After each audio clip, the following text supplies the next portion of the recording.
আগে ঘাস পরে খামার, কমবে খরচ চলবে খামার।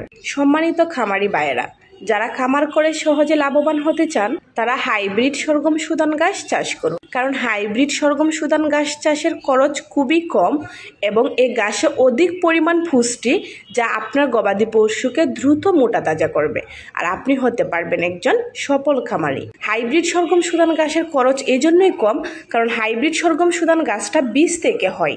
বীজ লাগানোর 30 থেকে 35 দিন পর গবাদি পশুকে কেটে খাওয়াতে পারবেন। এরপর আবার 15 দিন পর পর কাটার উপযুক্ত হয়। হাইব্রিড সরগম সুদান গাছটা মাল্টি কাট, আপনি যতবার কাটবেন ততবার হবে। এই গাছটা হচ্ছে পানি সহনশীল, বর্ষার পানিতে এই গাছটা বেঁচে থাকে। এই গাছের উচ্চতা হয় 6 থেকে 7 ফুট।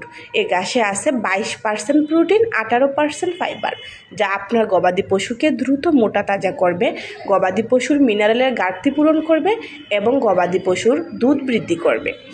এই গাছটা দ্রুত বর্ধনশীল এবং উচ্চ ফলনশীল হয়। সকল খামারি ভাই ও বোনেরা, আপনারা নিশ্চিন্তভাবে হাইব্রিড সরগম সুদান গাছটা চাষ করতে পারেন।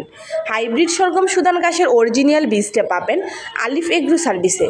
এটা আমরা সরাসরি বিদেশ থেকে আমদানি করে থাকি। যারা এই গাছের বীজটি নিতে চাচ্ছেন তারা দ্রুত আমাদের স্ক্রিনের নাম্বারে যোগাযোগ করুন কিংবা আমাদেরকে মেসেজ করুন। এই গাছের বীজটা আমরা সারা বাংলাদেশে হোম ডেলিভারি দিয়ে থাকি। আপনি দ্রুত হাইব্রিড সরগম সুদান গাছ চাষ করুন আর খামারে সফলতা বয়ে আনুন। সবাই ভালো থাকবেন। আসসালামু আলাইকুম।